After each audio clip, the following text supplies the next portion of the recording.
Hi, welcome back to my channel. My name is Janelle, and this is my golden year vlog where I am vlogging about my 26 year of life, highs, lows, the joys, and the not so joys. This is going to be a very short video. I just wanted to give a quick update on everything that's happening, and also look at my cute little axolotl hat. Got it from Hot Topic. Thank you to my mom for letting me get this. I know I sound like a kid by saying like, thanks mommy for this hat, but that's the spirit that I am in right now. I have a lot of gratitude, especially for my parents right now. My parents have been they've always been kind to me my whole life, but they've just gotten me some things recently that I just want to like celebrate. Like my dad, he got me these two watches. This one is older. They're both swatches, but this is a bio-ceramic. Nope. Sorry for that. Okay. This is a bio-ceramic swatch. So I gotta look back into the materials for it, but you can see it's baby pink. It's based off the planet Venus, and the bio-ceramic materials, eco-friendly. It's powered by my movement, so I don't have to worry about a battery like this one, unlike this watch. And there's a really cool like series. It's a crossover between Omega and Swatch, and I've only been wearing this watch for a couple hours, but I love it, and I like not having to keep up with the battery and just having a what is it called? It's called an Eco Drive. Yeah, so it's powered by my movements. That's been one of the highlights of my day, is just hanging out with my parents. And also today I got a chance to go to Scraplanta's second space.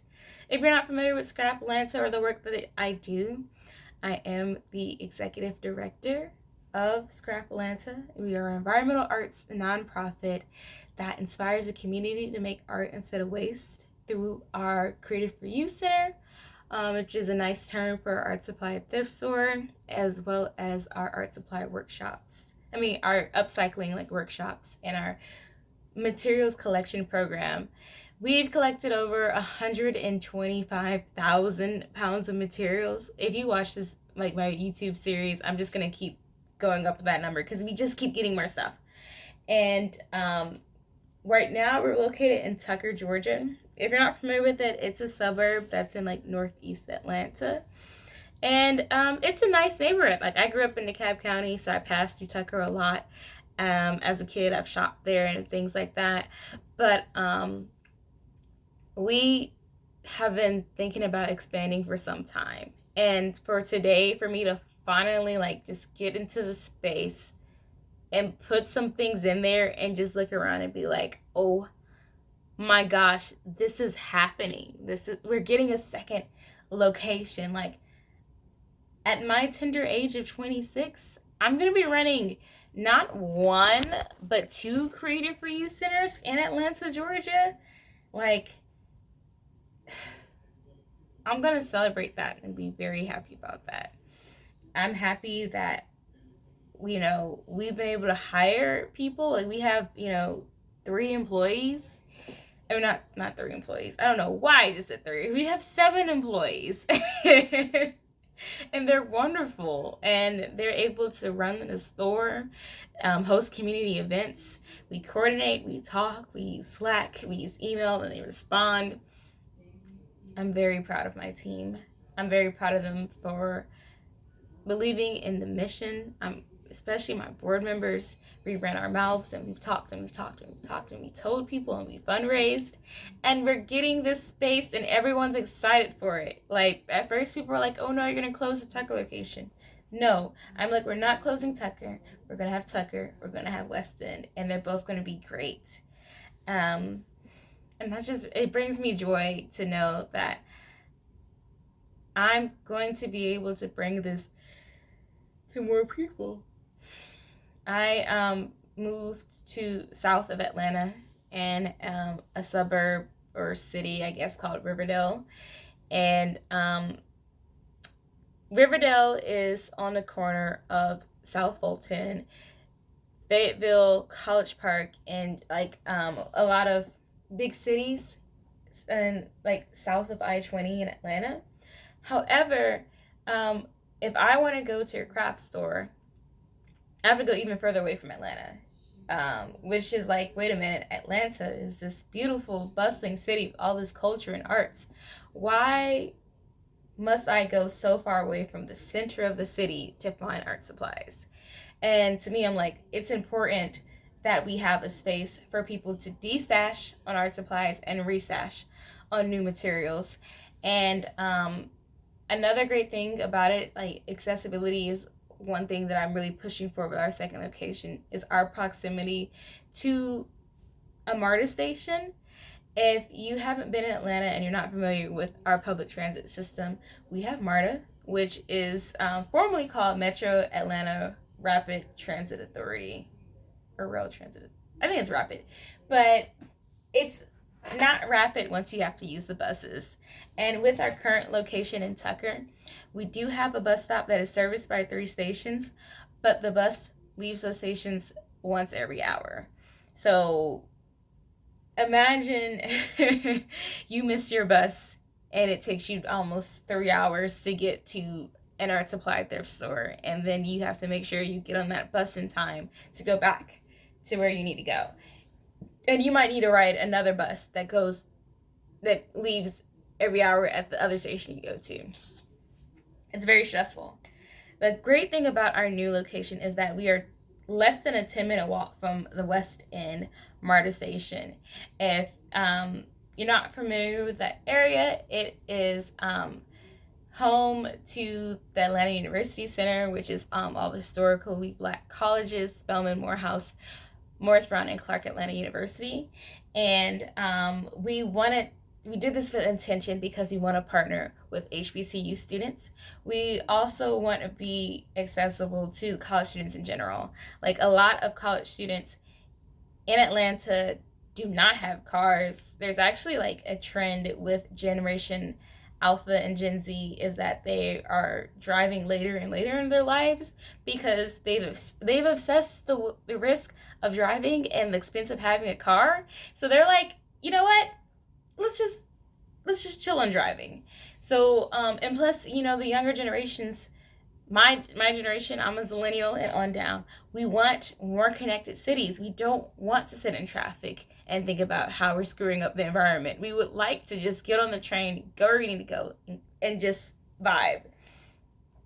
And I tested out that commute today.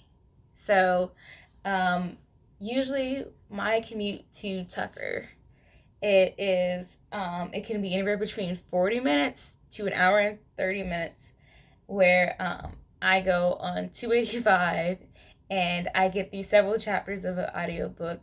I fry my brain. I'm tired of sitting in traffic, and I have to brave this parking lot that is just nuts. Like, the parking lot in the Scraplanta, Tucker location, it's in Barclays Shopping Plaza, and like, I don't know, something about that parking lot is stressful, okay? So for me to just drive 15 minutes to a train station and just zip through the city, look, like, you don't understand how beautiful it is to be on MARTA and just look at the highway and be like, I don't have to sit in that traffic. I don't have to deal with that today. Zip through that and then get a little bit of a walk in, and boom, you're at work. You're like, that's it.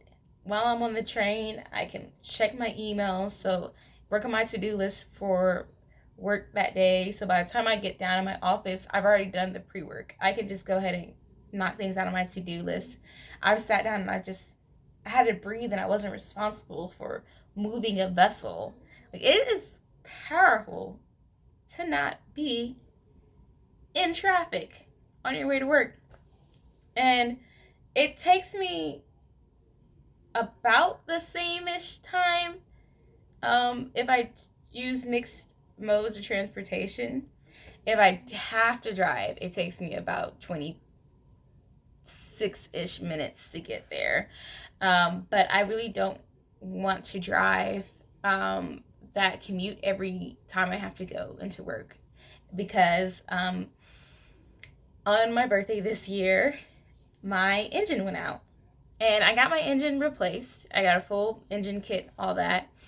But, once your engine goes out while you're driving and you realize it's a possibility that could happen again, and I would like to believe that, Hyundai is doing the right thing with their cars, but I just like my trust in my in putting a lot of miles in my car is gone. So if I can, instead of driving 60 miles every day on my car, if I can just drive 8, I think it's better for me, the car, and the environment, and also my gas budget.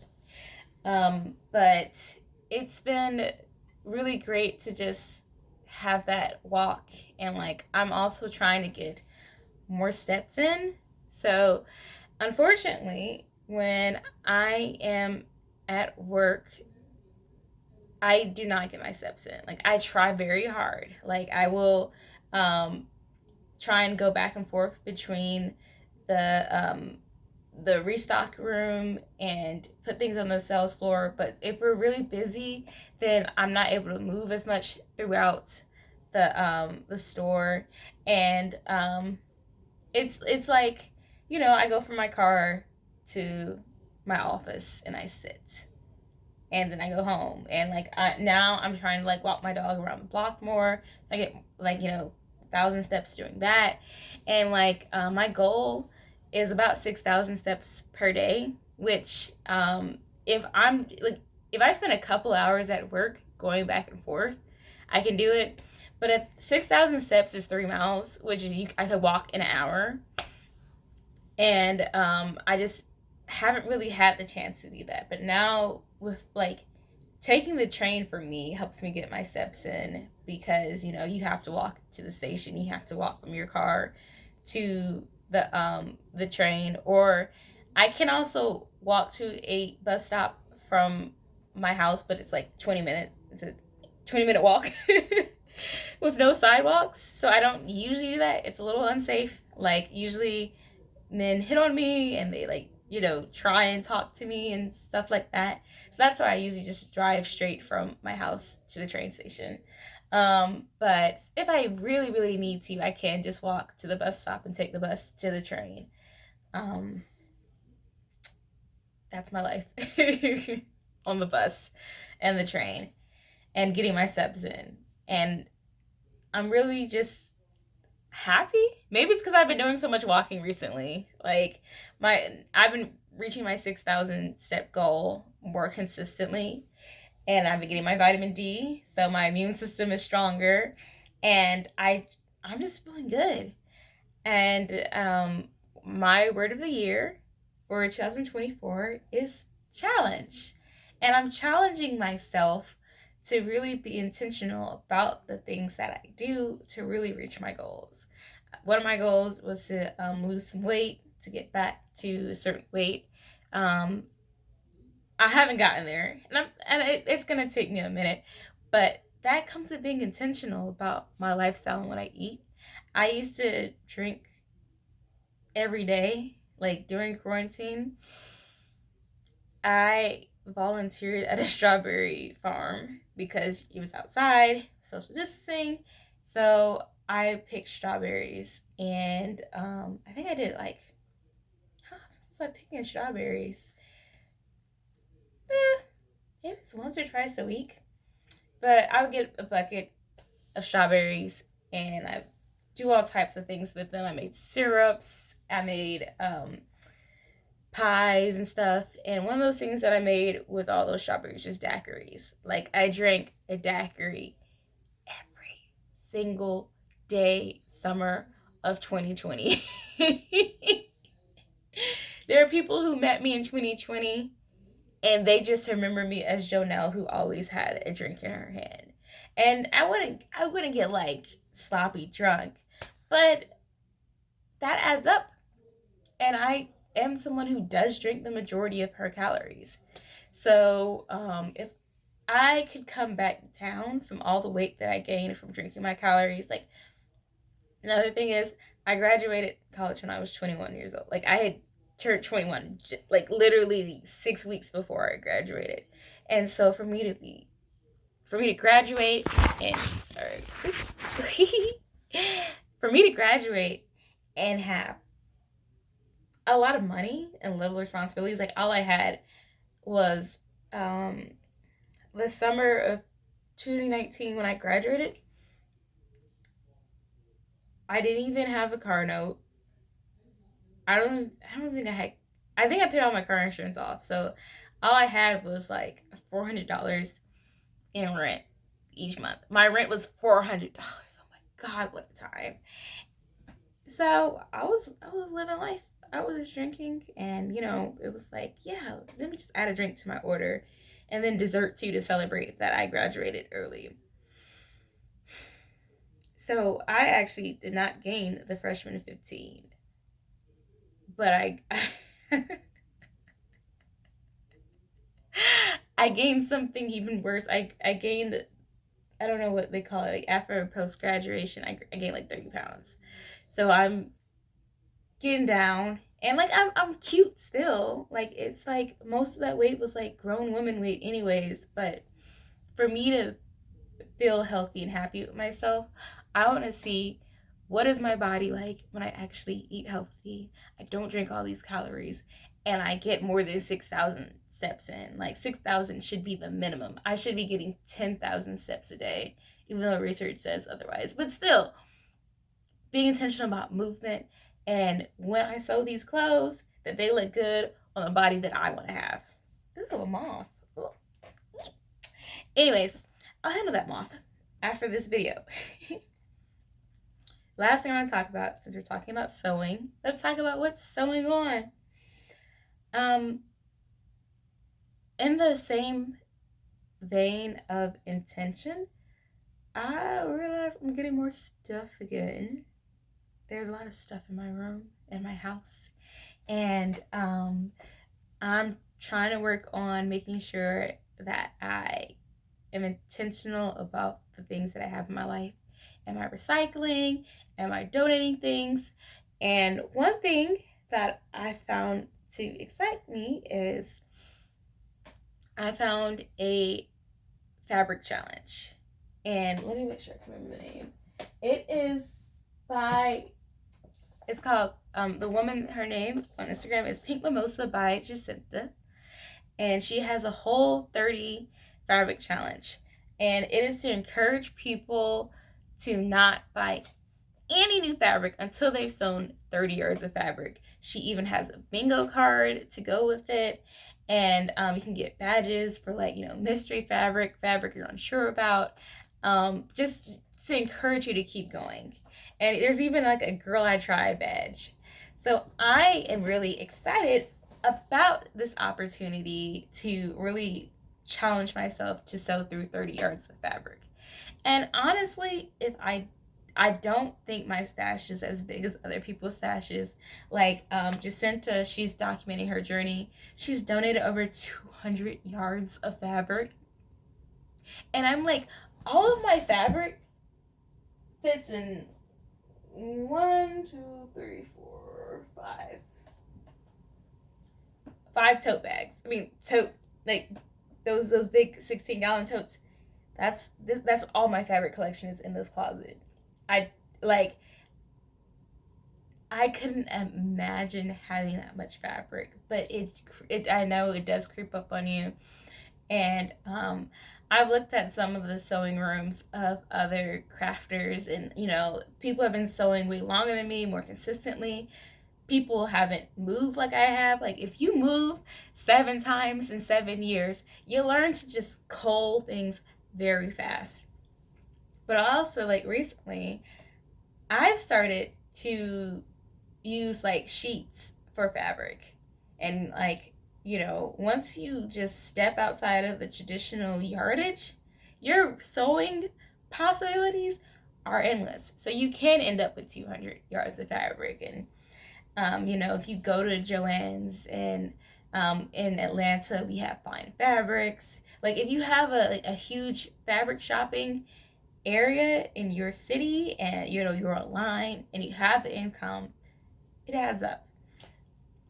So I think I'm gonna do the challenge, even though if I sell 30 yards of fabric, I'll probably clear 1 or 2 of these gallon totes easily. And for me, I know in the previous video I talked about how I wasn't gonna buy any more fabric for 6 months, and then I thought I had said that it was gonna be only a certain number of projects. And even though I think I was at 10 projects, I need to be at 12. I'm just gonna like roll over the challenge. And with the whole 30 challenge, Jacinta says, if you mess up and buy fabric, you got to start over. And I like that. Where it's like, yeah, you made it halfway to 15 yards and then you decided to buy 2 yards of fabric. Well, now you got to do 45. Like, yeah, let's do that. And I recently had to give away and recycle some of my clothing. Unfortunately, I had some pants that have been struggling to fit my body, and some fabric that is like, it's literally fraying and falling apart. And I understand that there's like, don't trash it, mend it movement. And from the men in my life, I've learned it is nearly impossible to mend the crotch of pants because of how the high strain of work that you're doing with, like, the pants. Okay, so when it comes to mending clothes, a lot of times it's based on how much wear and tear that item of clothing has been through. And like, with me and pants, I don't wash pants after every wear unless I'm just like disgusting, like been in my garden or something like that. But I do that. I wash them on cold, and I don't put them in the dryer because I already know that's going to wear out the fabric. And plus, a lot of my clothes are thrifted, so they've already lived a life before they got to me. A lot of these things that are falling apart are things that I've had for years. The fabric, it's like, it is one bad split away from just ripping. So that's when I'm like, I have to recycle this. And I do use the 4 days take back bag because I had a subscription to them for a minute, and I have mixed feelings about them. I heard they don't actually recycle everything. Like, they don't recycle the small scraps, but they recycle bigger pieces of clothing. I don't feel like they're as transparent as I would like them to be. So I canceled my subscription. I have like 2 bags that I have to fill. And like, actually, this one's bags. So this bag is huge. I still get rewards if I turn this bag in. But like, this is the mailer. It's about, you can put about 15 pounds of textile that you want to recycle. I think some they actually do try and sell, and the rest they recycle. But this is see, it's pretty big. And so I was just gonna put like the clothes I got that are falling apart, some scraps, and just some towels that are falling apart. Like, everything I'm giving away are things that are disintegrating. Okay. And then there's really nothing that still is like in working condition, unless you're just going to use the small scraps that are barely functional. And I'm sorry, it's very late. This is my late night show. I'm proud of myself for wearing clothes until they're unusable. Like, and doing the best that I can to lengthen their life, like minimal washing and things like that. And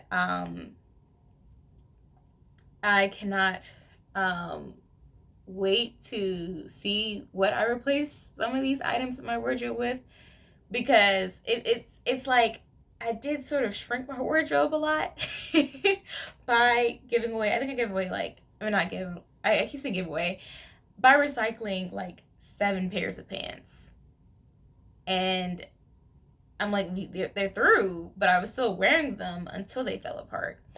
And that's going to be a huge part of my 30 yards challenge, are definitely some pants, some leggings. Like, I desperately need leggings with some pockets.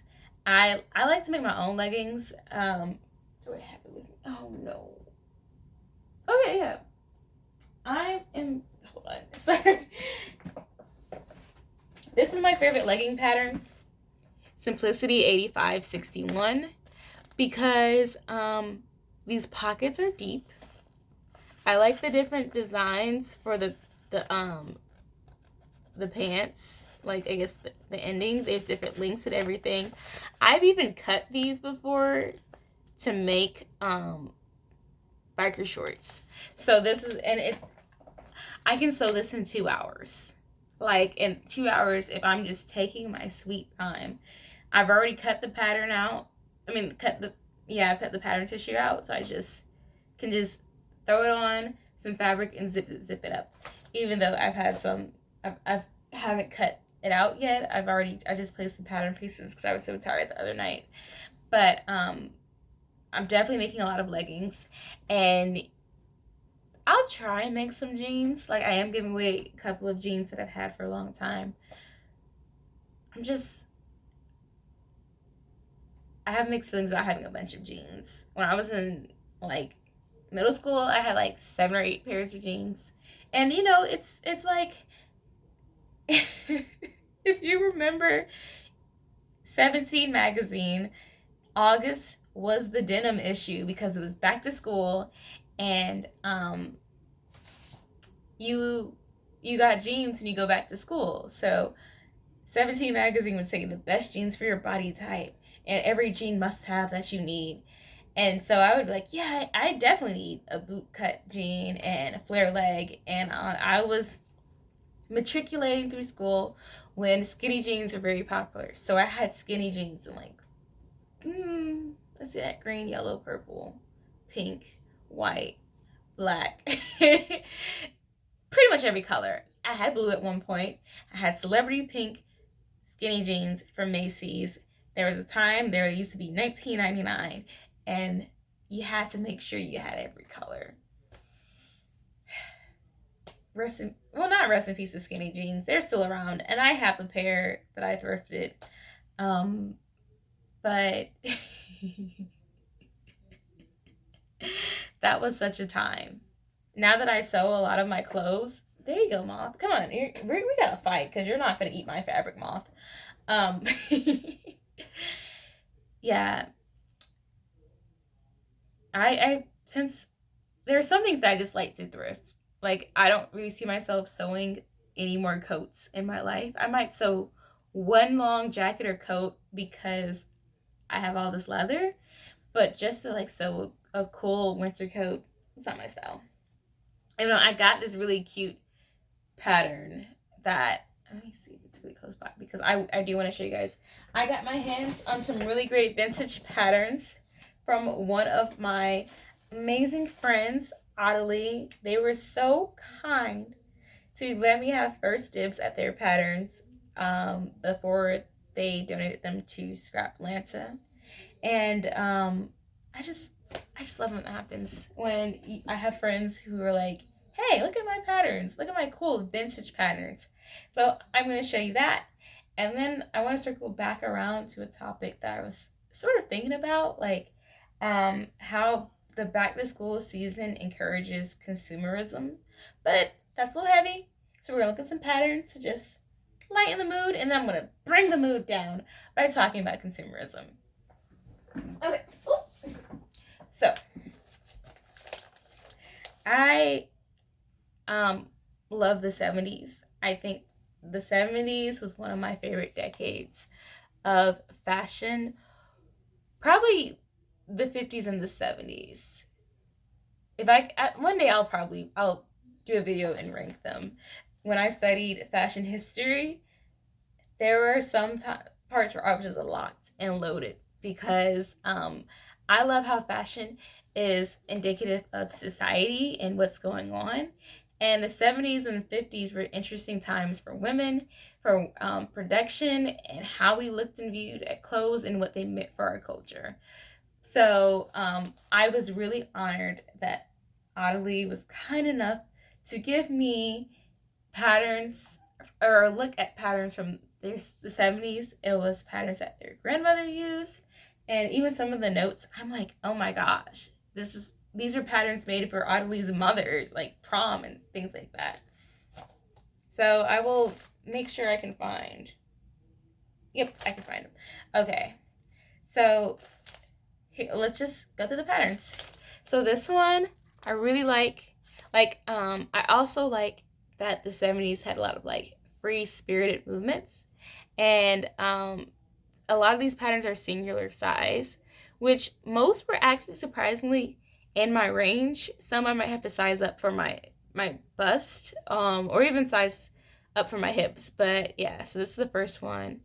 I'm like, I just like it.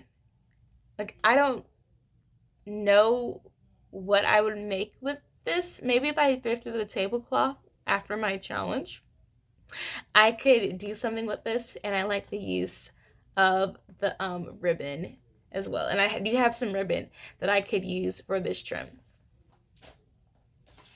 We were talking about coats. This was a very cool coat pattern. I'm like, this is a cape coat. I actually would like to make a cape dress, and I think this will help me figure out some of the pieces for that.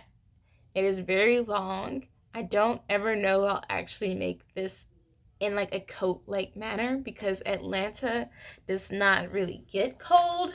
And also this is relatively formal for me, and I just don't see myself stunting like that anytime soon. But who knows? Another young contemporary fashion look. Oh, also, this one was from 1971. This one, 1974. This is also 1971. And this would be a perfect dress for me to wear to business events and just to wear around the house. Like, I just need some comfortable house dresses. Like, this is a dress what I'm wearing, I've had for years. And I realize it's a little short because I can't go to meetings in it. Like, my hips are very large. So when I sit down, it shows way more than I think is appropriate in certain settings. Another wonderful one. This is a house coat. And look, they had a black lady with afro. And it was made in 1970. So I love this one. And I can see myself wearing this. And also, like, you know, it's great for a maternity robe, which I wouldn't need anytime soon. But if I did, boom. I'm not pregnant, y'all, yet. But when the time comes, like, I did want an adaptive wardrobe, so I didn't have to, like, you know, use up my carbon footprint on maternity clothing. And this is a McCall's pattern. I am trying to get into making menswear for Fred with some of my extra cottons. This one is way older, and I'm trying to see if I could find the year. 1956. What I tell y'all about 50s fashion? I love it. Another one. This is a pattern company that I had not heard of until I watched Stephanie. Wait, what's her name? I think her name is Stephanie Canada, and I actually met her at Frock Tales. She's a vintage sewist from and she had like a game show called the Vintage Minute, and it was with Serena, who is another amazing vintage seamstress, and another one, and I cannot remember her name. Maybe she's Stephanie Canada. I try to remember people's names, but it's very hard. But she was also a vintage sewing YouTuber, and they were doing like a game show. And really, throughout my life, all I really knew about was the big four: McCall, Simplicity, Butterwick, Vogue. Of course, now we have Nomi. I've sewn a little bit with Roberta and New Look. But there were a couple of brands that they mentioned that I had not heard of because I really, up until this point, most of my vintage patterns were 1960 and onward. But going into the 50s, there was another brand that I'm still learning about called Advance. And when Adelie showed me their collection and there were advanced patterns in there, I was like, what? This is exciting. I get to work with advanced patterns. And there's another also very old school brand that I would like to try out one day. But this is like just men's pajamas and boxers. And I was like, oh, let me just try and make vintage boxers for Fred. And this one even has like a faux pocket. Like, why?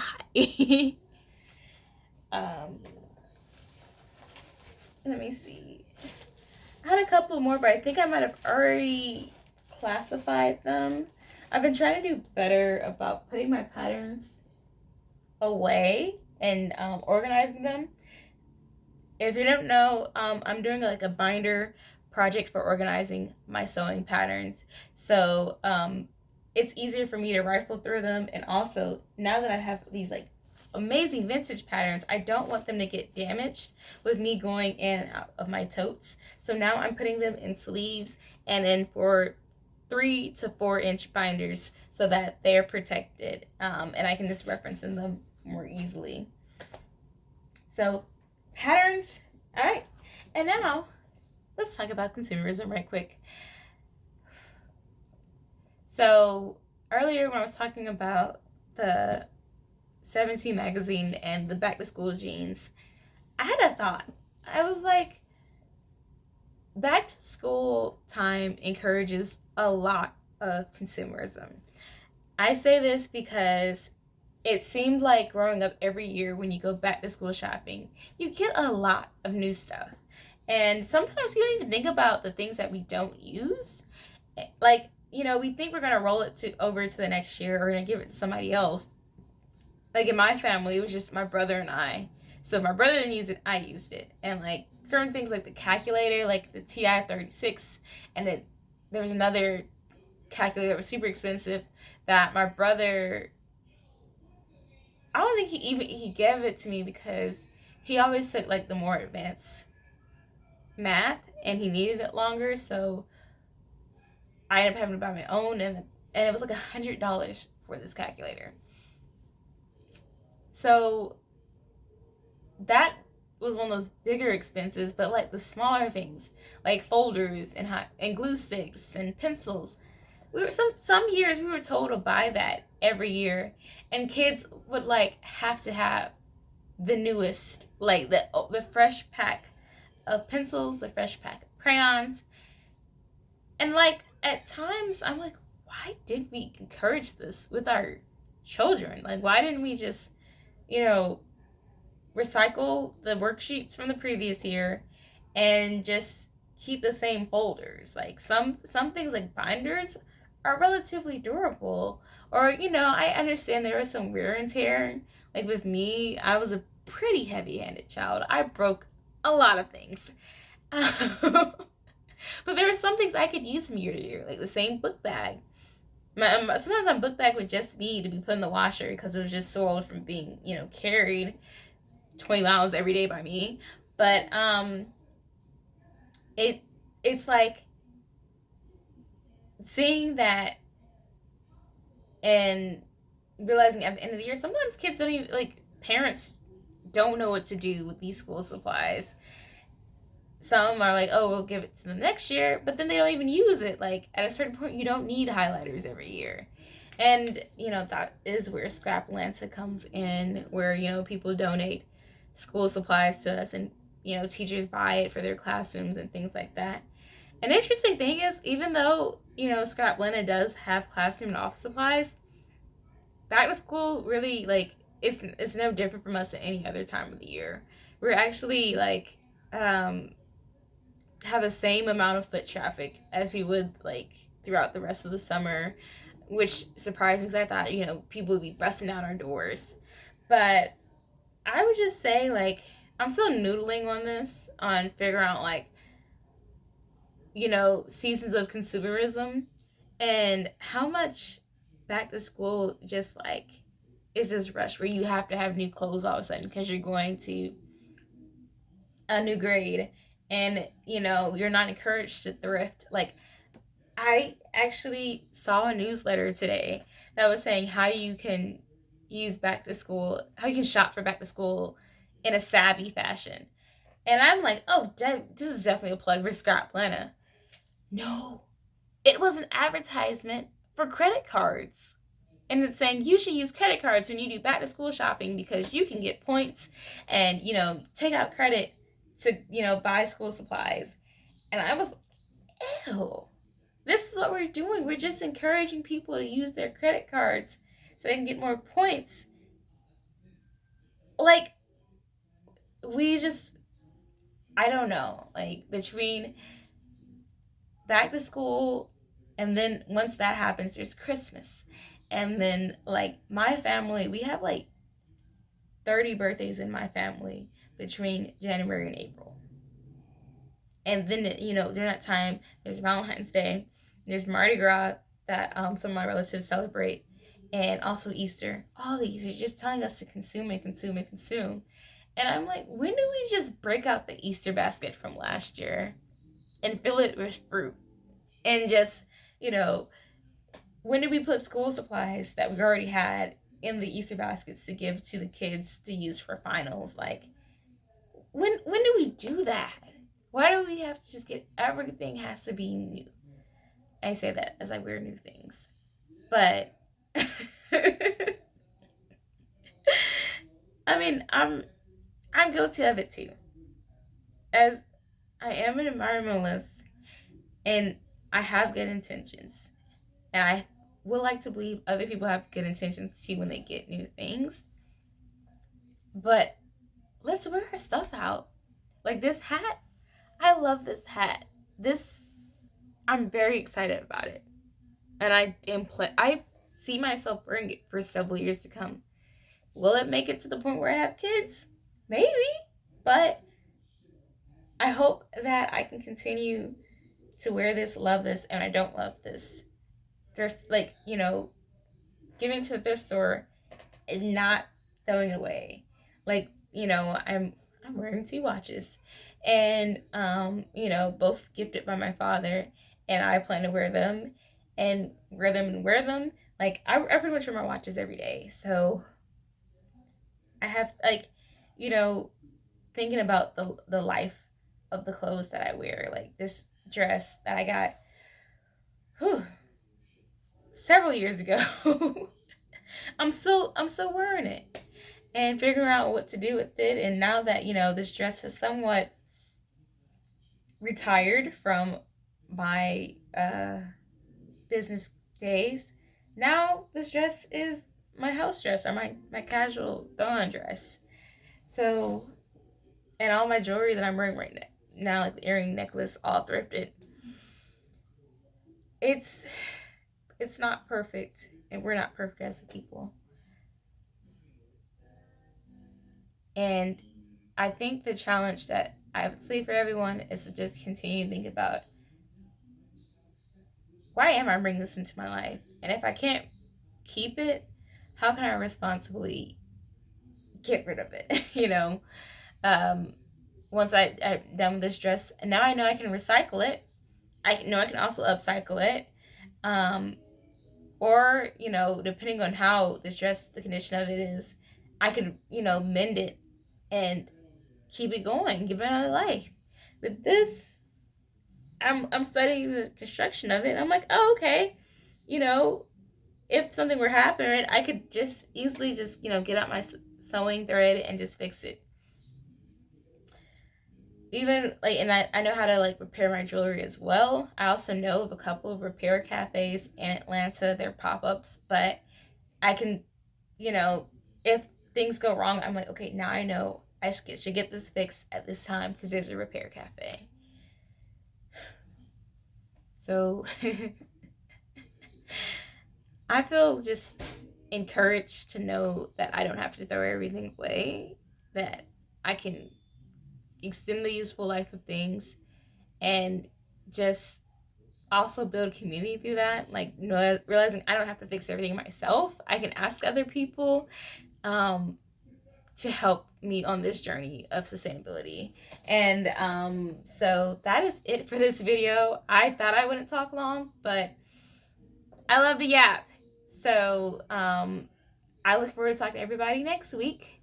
You guys can tell me in the comments, how do you guys like live sustainably? And when you consume, are you conscious? Do you just buy blindly? And it's okay if you buy blindly. We can talk about it. We can talk through it. Figure out, why are you buying things blindly? Give it another life. And then challenge yourself to be like, okay, I bought all this stuff. Now let me have fun with my stuff. All right. So you guys have a great week. And I will talk to you guys next week. Bye.